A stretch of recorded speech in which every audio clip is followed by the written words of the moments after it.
Nous allons continuer notre série d'enseignements sur garder ce que vous avez.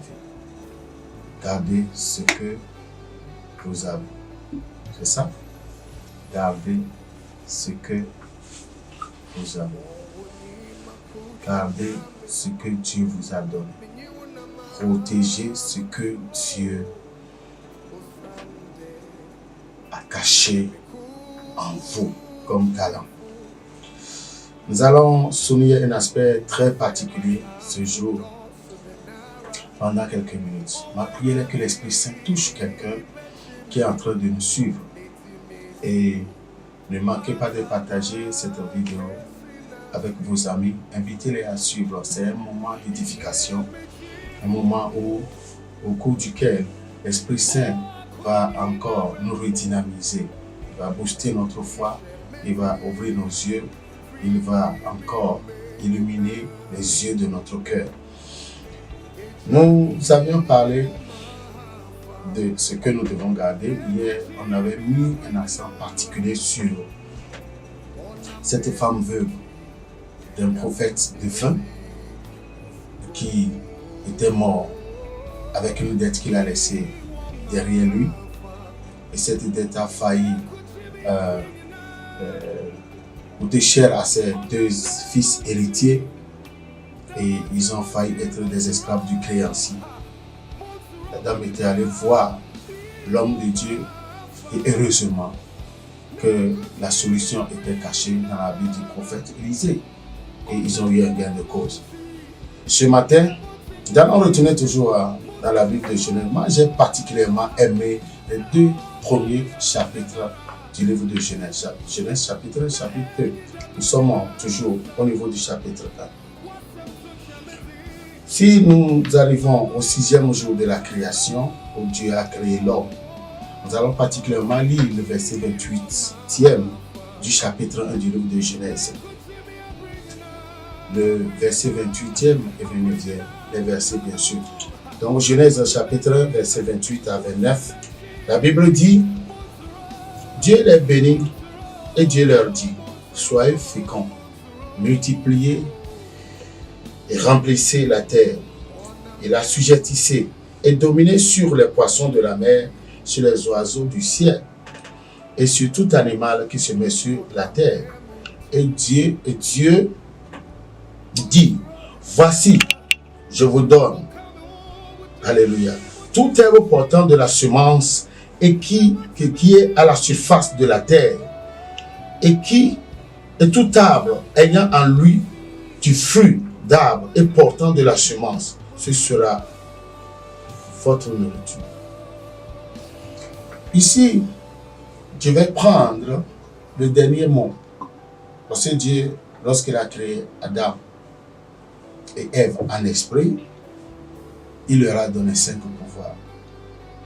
La capacité de produire, de se multiplier, de peupler toute la terre avec leur réalisation, leur invention, et aussi l'idée d'assujettir le combat, de vaincre l'ennemi, parce que le diable était à côté. Le diable, il était jaloux, il a perdu sa place. Et donc, ici, Adam ne protégeait pas ce que Dieu leur avait donné. Parce que quand nous lisons le chapitre 2 au niveau du verset 15, la Bible dit que Dieu plaça Adam dans le jardin pour le cultiver et le garder, la protection. Et donc, l'assujettissement, comme je vous l'avais dit, c'est un rappel. C'est une idée de combat, de vaincre. Nous sommes ici sur cette terre. Vous savez, chaque mètre sur cette terre est militarisé. Il y a des mines spirituelles partout où le chrétien doit redoubler de vigilance. Jésus nous a dit d'être prudent comme le serpent et saint comme la colombe. Il a dit encore, veillez et priez. Je le dis à vous tous, veillez et priez. Pourquoi nous devons veiller et prier? Parce qu'il y a l'ennemi à côté. Il y a des ennemis internes et des ennemis externes. Il y a des ennemis satanistes et des ennemis sataniques. Les sataniques sont des âmes déchus qui sont venus avec nous. Les sataniques sont les humains qui ont délibérément choisi d'adorer le diable pour une raison ou une autre. Alléluia. Maintenant, le dernier mot, c'est dominer. Il a bien dit, et dominer sur les poissons de la mer, sur les oiseaux du ciel, et sur tout animal qui se meut sur la terre. Et quand nous voyons, nous analysons un peu ce mot, dans son sens étymologique en hébreu, dominer veut dire quoi? C'est rada. Rada veut dire exercer un règne. Exercer un règne. Donc ici, originellement, lorsque Dieu a créé Adam et Ève, il leur a donné un mandat apostolique. Un mandat apostolique. Donc, il devait apporter la parole de Dieu sur toute la planète Terre. C'est la raison pour laquelle, au niveau du 29e verset, la Bible dit, et Dieu dit, voici je vous donne toute herbe portant de la semence et qui est à la surface de toute la terre. Donc l'homme avait reçu une provision alimentaire d'ordre planétaire. Adam et Ève étaient établis par Dieu comme des apôtres, des envoyés de Dieu, des représentants divins de Dieu. C'est pourquoi ils étaient minutieusement créés, tout différents, outre que les autres créatures, à l'image de Dieu et selon la ressemblance de Dieu.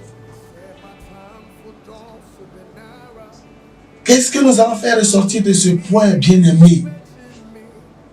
Qu'est-ce que nous allons faire ressortir de ce point? À l'heure où je vous parle, le ciel entier est suspendu à nos lèvres. Je m'adresse aux bien-aimés, à ceux qui ont donné leur cœur à Jésus, qui ont confessé Jésus comme leur Seigneur et Sauveur personnel. Les projets de Dieu pour notre vie sont bons. Dieu a voulu que son projet, c'était de restaurer notre dignité. Et en restaurant notre dignité, il a établi Adam en lui donnant une domination tridimensionnelle. Adam était béni. Dans le jardin, la fois dernière, je parlais des 4 fleuves.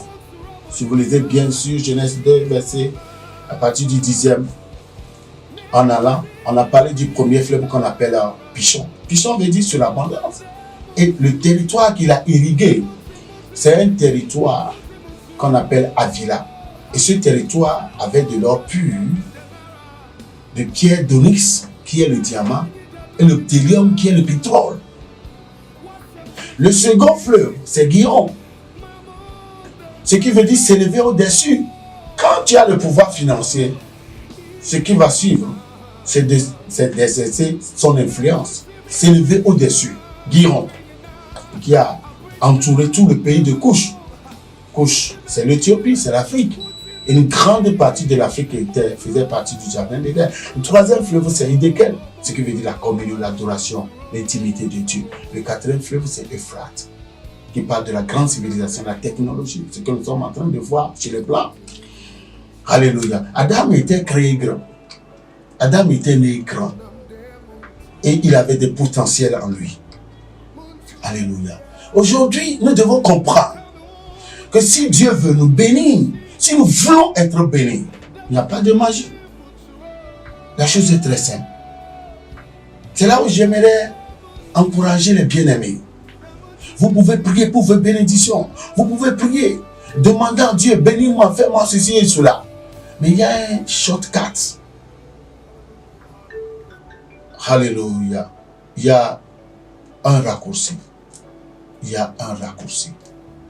Il y a un raccourci. Jésus a dit, cherchez premièrement le royaume et la justice de Dieu. Et toutes ces choses vous seront données par-dessus. Cherchez premièrement le royaume et la justice de Dieu. Et toutes ces choses vous seront données. Nous devons, si nous voulons être bénis, si nous voulons engager Dieu pour notre compte, si nous voulons que Dieu, nos affaires, nos besoins soient une priorité pour Dieu, le secret est simple. Nous devons, nous aussi, à notre tour, commencer par nous poser des questions. Qu'est-ce que je dois faire pour mon Seigneur? Qu'est-ce que je dois faire? Quel investissement dois-je faire? Que dois-je faire pour accomplir, pour remplir le cœur de mon Dieu avec une grande joie? Si je me mets à m'inquiéter, à penser à mes propres problèmes, comment dois-je faire pour les résoudre? Je n'aurai aucune solution. Les principes établis ne le permettent pas. Vous-même, vous convenez avec moi que nos temps de prière jusqu'alors n'ont pas été exaucés. La Bible dit clairement que notre Père Céleste connaît ceux dont nous avons besoin. C'est dans Matthieu, chapitre 6. Bien-aimé, il connaît. C'est lui qui a tout écrit. Il sait que vous avez besoin de vous marier. Il sait que vous voulez devenir riche. Vous avez besoin d'argent pour s'occuper de vos affaires personnelles, vos enfants, votre foyer. Il sait que vous voulez voyager. Il sait que vous êtes malade, que vous avez besoin d'être guéri. Il connaît tous nos besoins. Le Père Céleste connaît tous nos besoins. Ce qu'il nous demande, en tant que fidèle apostolique, Adam avait un mandat apostolique. C'était pour régner. C'est la raison pour laquelle Dieu lui a donné le pouvoir en lui demandant de nommer toutes les créatures, toute la création. Et la Bible nous l'a montré dans Genèse chapitre 2, verset 19e, qu'il a nommé tous les animaux, tous les reptiles. C'était une manière d'exercer une influence sur les autres créatures. Donc nous devons cesser de penser comme des fidèles pastoraux pour protéger nos avoirs, pour chercher à travailler. Il a fait des choses. Nous devons commencer maintenant, alléluia, par penser à ce que le Seigneur veut, à faire ce qu'il veut faire. Et là, nous allons l'engager. Vous voyez aujourd'hui le constat que j'ai personnellement fait. C'est que quand nous donnons des requêtes personnelles, individuelles, pour des miracles que nous voulons, des choses que nous voulons faire, les gens sont stimulés, ils prient beaucoup. Seigneur, donne-moi ceci. Seigneur, délivre-moi de tout lien, de tout saut d'âme, de tout lien d'âme, de toute malédiction. Donne-moi, accorde-moi la grâce de se marier. Et vous allez voir les gens de toute manière, avec leur force, ils prient. Mais peu de requêtes sont données pour l'accord de l'évangile. Peu de requêtes sont données. Peu de requêtes sont données pour la vision, pour la croissance de l'Église. Mais nous ignorons que ce sont ces requêtes qui vont pousser Dieu à agir pour notre compte. Quand vous appartenez à une commission, c'est quand les choses marchent dans la commission que vous serez affecté. Vous aurez votre part. Je prends l'exemple d'un pays où, nous prions pour la délivrance de la nation. Et la nation entière commence par émerger. Les choses marchent, l'économie marche, il y a la paix. Et tous les secteurs prospèrent. Vous qui vivez dans cette nation, vos affaires aussi seront affectées et vous allez prospérer. Mais dans une nation où il y a une crise, une famine, il y a des guerres, ça aussi affecte. Donc nous devons chercher d'abord le royaume et la justice de Dieu. Si nous pouvons tomber amoureux du royaume et la justice de Dieu, Dieu tombera amoureux. Nos besoins seront sa priorité. C'est lui qui décidera. D'ailleurs, ce n'est pas lui qui a écrit des projets de bonheur pour nous. Nous devons cesser de se comporter comme des religieux égoïstes. Nous allons revenir à la base. L'Église a commencé avec les apôtres. L'Église de Jésus a commencé avec les apôtres. Et en tant que membre apostolique, Dieu se sert de moi pour ses accomplissements divins. Et quand j'ai un problème, je vais lui faire part de mes problèmes et il va s'occuper de moi. Je vous donne un exemple. J'ai un ami prophète ghanéen qui était venu ici, chez moi, pour un programme. Les gens étaient allés le voir pour des raisons de... Il y avait une sœur qui voulait se marier et aussi un frère qui avait reçu. Il voulait aller aux États-Unis pour un visa et le visa lui avait été refusé 5 fois. Qu'est-ce que le prophète leur a dit? La sœur voulait se marier. Il leur a dit, allez et gagnez 5 âmes pour le Seigneur. Veillez en sorte que ces âmes que vous allez gagner soient établies dans l'église. Qu'elles comprennent qu'elles sont nées pour adorer Dieu, pour servir Dieu. Donc, elles ont commencé par ces 2 personnes, le frère qui voulait le visa et la sœur qui voulait se marier, commencer par évangéliser. Le frère a gagné 5 âmes qui ont été établies dans l'église. Ils ont commencé par adorer Dieu et qui ont pris goût. Et après cela, quelques moments, il était allé voir le prophète. En lui présentant ses âmes, le prophète a prié pour les âmes. Le prophète lui a dit, je n'ai pas de prière pour toi, va, le visa te sera donné. Lorsqu'il a été, sans question aucune, ce frère a reçu son visa. Je vous parle d'un témoignage vrai. Easy. La sœur était allée acheter sa mégaphone pour commencer par prêcher de porte à porte, porte à porte, porte à porte. Elle gagnait les âmes. Et dimanche, elle fait le follow-up, le suivi. Elle allait chez ses âmes, les accompagnant à l'église. Et un jour, elle continuait de pas prêcher. Un jeune homme de moins de... je crois, la dame avait... le jeune homme avait 35 ans, la dame a 45 ans. Vous voyez ce que le Seigneur fait comme là. Donc le jeune homme, en voyant cette dame prêcher, il était tombé amoureux d'elle. Et il avait approché dans les causeries, il a dit, oh, tu me plais, je voudrais te poser. La dame lui a posé la question, sachant que bon, il est très jeune parce que son visage était très frais par rapport à celui de la dame. Et il lui a dit, j'ai 35 ans. La dame a dit, bon, dégage-toi d'ici, moi j'ai 45 ans. Et puis je crois j'ai 3 enfants.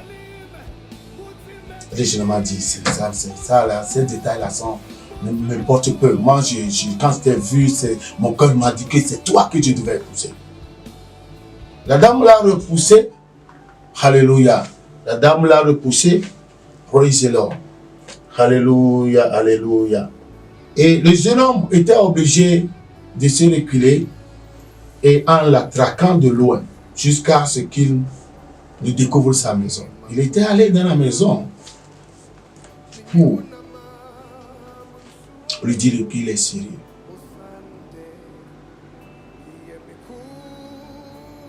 Et parce qu'elle a cherché le royaume et la justice de Dieu, vu l'écart d'âge de 10 ans, le jeune homme l'a épousé.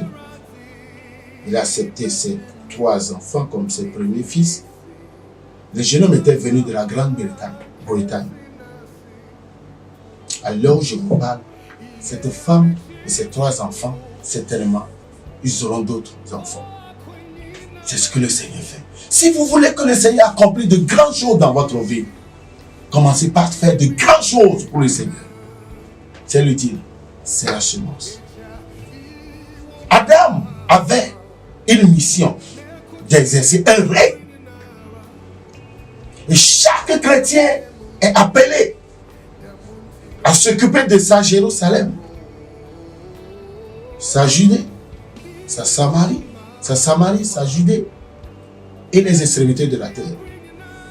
Si nous refusons de le faire et nous demandons à tout moment à Dieu, bénis-moi, fais-moi ceci, bénis-moi, bénis-moi, bénis-moi, bénis-moi, bénis-moi, bénis-moi, qu'on a l'habitude de faire, nous prions, nous crions, nous quittons l'église, nous allons de camp de prière en camp de prière, d'église en église, changeons de pasteur à volonté. Dieu lui a dit, hey, ce que moi j'ai écrit, je vais sur ma parole pour l'exécuter. Je vais sur ma parole pour l'exécuter.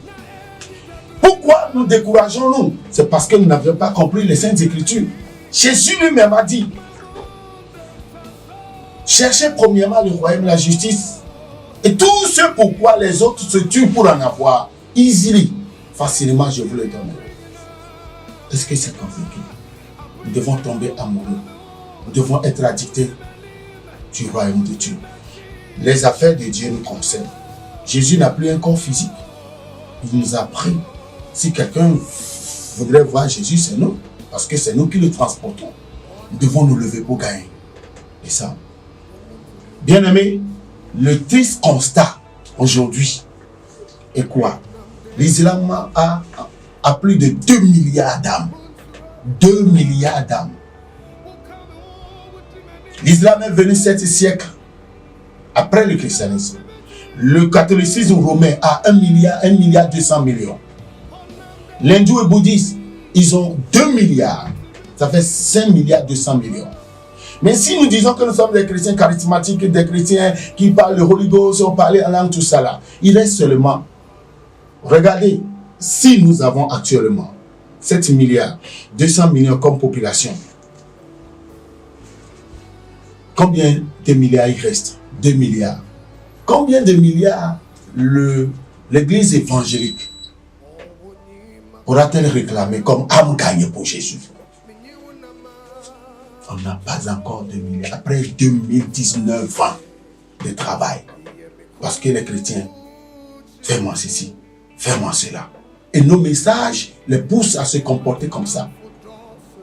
C'est pourquoi,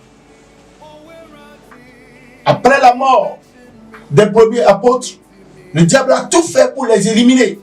Maintenant, Jésus est en train de ramener l'apostolat. L'église a commencé par, premièrement, le premier don de l'église que le Père a donné. Le premier don que l'église a reçu, c'est l'apôtre. Il a donné premièrement pour l'église les apôtres. Premièrement, les apôtres.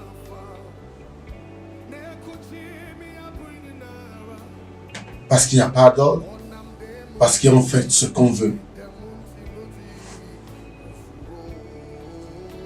Chacun pense comme il veut. Chacun prêche ce qu'il veut. Parce que personne ne contrôle personne. L'apôtre est celui qui met de l'ordre dans l'église.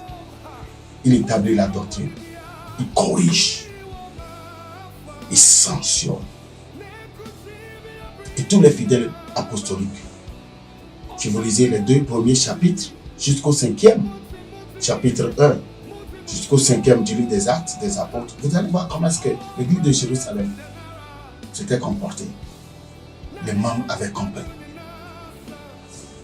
Les apôtres ne soufflaient pas. Ils réalisaient leurs projets. Notre mandat, c'est un mandat apostolique. Dominer veut dire exercer un règne. Pour pouvoir régner, nous devons faire ce que Dieu nous demande de faire, afin que Dieu soit à nos côtés, dans nos affaires, dans nos foyers, dans nos business, dans nos carrières, dans notre adoration, pour pouvoir nous rendre lourds et nous aider à nous imposer, à nous affirmer, à obliger les autres à se mettre à genoux devant vous. devant nous. C'est très important. C'est pourquoi il a été dit à Adam, tu domineras sur les poissons de la mer, sur les oiseaux du ciel, sur tout animal qui se meut sur la terre. C'est une idée d'exercer un règne.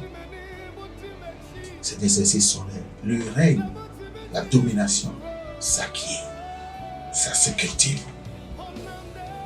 ça se développe. Et avec Dieu, c'est très facile. Je vous encourage, n'abandonnez pas les affaires du royaume. Pourquoi ne pas évangéliser? En évangélisant, Jésus a envoyé Pierre pour aller pêcher les poissons. Nous sommes ici en mission. Le ciel nous connaît. Dieu nous prend en charge. Il veille sur nous. David dit, celui qui nous garde ne sommeille ni ne dort. Nous devons être des ouvriers pour le Seigneur. Des ouvriers dans son champ de vie. Je vous encourage. Je vous encourage. Si nous vous disons oui au Seigneur, il va faire prospérer nos affaires. Et quand quelqu'un est riche, il donnera seulement une partie pour l'œuvre de Dieu. Le reste sera pour lui et pour sa famille. Que d'avoir un strict minimum, ça ne va pas vous suffire. Vous serez toujours tendu. Le secret de bénédiction des chrétiens, c'est de chercher d'abord le royaume. Seigneur, qu'est-ce que je dois faire? Qu'est-ce que je dois faire? Dans l'église, qu'est-ce qui manque? Qu'est-ce qui manque? Qu'est-ce que je dois faire? Afin de faire marcher le pasteur, son travail, c'est d'être dans la face de Dieu, dans la présence de Dieu. Mais tu pourrais être un administrateur. Tu pourrais être un conseiller. Tu pourrais être un comptable. Tu pourrais être ceci ou cela. Tu pourrais jouer sur eux. Tu pourrais être ce maître choriste. Tu pourrais être cet intercesseur. Tu pourrais être cet évangéliste. Tu le fais à tes frères. Et tu verras comment est-ce que Dieu va te bénir. C'est le secret. Il n'y a pas de magie. Il a dû chercher premièrement le royaume. Et celui qui le fait, nous le bénissons. Dieu, en disant à Dieu, c'est toi qui l'as dit. Voici, il vient d'accomplir l'une des actions. Ce fruit va demeurer. Et quand c'est comme ça, tout ce que nous demanderons à Dieu, nous le donnera. Je voudrais encourager. L'Église n'évangélise plus. Parce que la révélation de Jésus est toujours floue dans nos têtes. L'Église a refusé de prier. L'Église a refusé d'évangéliser. Nous voulons seulement, donne-moi ceci, donne-moi cela, donne-moi ceci, donne-moi cela. Et pour Dieu, qui ira pour lui? Qui ira vers les non-atteints? Qui ira dans les villages pour évangéliser? Qui ira rester là-bas, dans un village où l'eau n'est même pas potable, où il y a des insectes, des moustiques qui piquent, qui donnent la malaria? Qui ira là-bas? Si toi tu ne pourras pas aller, ton argent ira pour soutenir quelqu'un qui va prendre le tout risque, qui est né dans un milieu urbain, qui ira quelque part où il n'y aura même pas de lumière, d'électricité. Nous devons nous lever pour Jésus. Nous devons dire oui Seigneur Jésus. Nous devons dire oui Seigneur Jésus, comme Isaïe l'avait fait. Oui, me voici, envoie-moi. Me voici, envoie-moi. Me voici, envoie-moi. Utilise-moi. Je veux faire ceci pour cela. Pour la cause de ton royaume. Gardez ce que vous avez. Vous êtes nés pour régner. L'apôtre Jean l'a bien affirmé. Dans Apocalypse 5, verset 10. C'est bien écrit. Il a fait de nous des rois et des sacrificateurs. Et nous régnerons sur la terre. Votre temps que Dieu vous a alloué doit être un temps de règne et non un temps de servitude. Ce n'est pas un temps de gémissement ni d'inquiétude. Ce n'est pas non plus un temps de stress. Mais c'est pour régner. Pour pouvoir régner, vous devez être d'abord dans le champ de vigne. La vigne de Dieu. Et là, le Créateur, il sera avec vous. Vos affaires vont prospérer. Parce que c'est lui qui a ordonné. Il va amener la clientèle pour faire prospérer vos affaires. David dit, je suis dans la joie quand on me dit, allons dans la maison de l'Éternel. Je vais m'arrêter ici, par la grâce de Dieu. Par la grâce de Dieu. Demain, nous allons continuer. Aujourd'hui, j'étais allé émettre sur une des antennes de la radio sur place. Et on devait commencer à 10h. On a accusé un tout petit retard. Demain à 10h GMT. À 10h GMT, par la grâce de Dieu, je vais continuer. Je voudrais encourager quelqu'un. Il n'y a pas de magie, bénédiction magique. Les Saintes Écritures sont très claires. Si nous les respectons, c'est des principes. Dieu n'est pas un menteur. N'est pas un homme pour mentir, il est fidèle pour se repentir. Ce qu'il a dit. Si nous le prenons au mot, nous venons de faire notre quote-part. Seigneur, je t'attends. Seigneur, fais-moi ceci. Regarde cette âme que j'ai gagnée. Regarde, je viens de faire une semence. Je viens de faire un sacrifice. Je viens de donner ce terrain afin qu'on bâtisse, qu'on édifie un temple qui servira d'un lieu d'adoration. Mais bénis-moi. Regarde mes affaires. Voici le chiffre d'affaires journalier que je voudrais faire. Mon budget mensuel. Voici ce que je voudrais faire. Il est fidèle. Jésus est fidèle. Il le fera. Je vous encourage. Si vous avez été déçus, si les gens vous ont brisé le cœur, si vous avez eu le malheur de tomber sur de faux serviteurs de Dieu, vous avez pris la décision de ne plus jamais vous sentir concerné par les besoins du royaume de Dieu, je vous en prie, laissez tomber ça, cette affaire. Revenez à Jésus. Dieu est infaillible. Tout homme est faux. Il est le seul fidèle. Il est le seul fidèle. Revenez à lui et recommencez. C'est possible de tout recommencer et ça va marcher. Alléluia. Vous allez voir. Dieu veut marcher avec vous. Comme un père qui marche avec son fils ou sa fille pour rétablir sa vie. Vous n'allez pas être comme des gens qui vont souffrir de l'instabilité et de la permutation. L'instabilité et la permutation. Vous êtes instable et il y a la permutation. Ce qu'on doit, vous devez recevoir. Vous avez reçu quelque chose qui n'est pas réellement ça. Non. Dieu veut que vous soyez stable. Exercer un règne évoque l'idée d'avoir un trône, un palais, trône, son sceptre et les sujets. Vous devez dominer dans votre environnement. Soyez bénis. Soyez grandement bénis. Que le Seigneur vous garde, qu'il vous élève de rien quelque chose. Demain, nous allons continuer. Vous n'allez pas le regretter. Je voudrais encourager tous les bien-aimés à commencer par travailler d'arrache-pied. Travail en interne et en externe dans la maison de Dieu. Pour la cause du royaume. C'est le secret. Si nous pouvons le faire, ça va nous aider beaucoup. Nous irons loin. Nous sommes déjà nommés les premiers. Mais c'est un état latent. Lorsque nous allons nous lever pour dire oui au royaume de Dieu, oui à Dieu, oui à sa parole, le ciel se lèvera pour notre compte. Et il va certainement agir. Notre histoire sera lue sur les réseaux sociaux. Soyez bénis. Le Seigneur vous garde. Qu'il vous élève. Je déclare béni ce jour pour vous. Que cette exhortation soit un sujet de méditation profonde, de renouvellement de mentalité et de changement de décision. Soyez bénis. Shalom, shalom, shalom. Passez une bonne journée.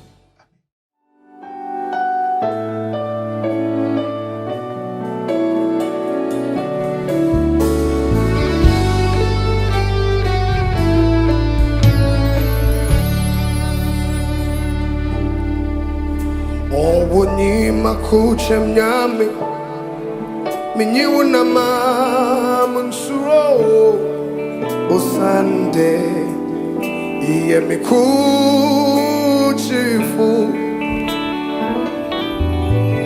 se matamfu dosu denara owerati bechimi nitimisi wataba kesi nasi iye michifu wa kwenyina remu ishemeti frini mimenyina eja iwo mahafa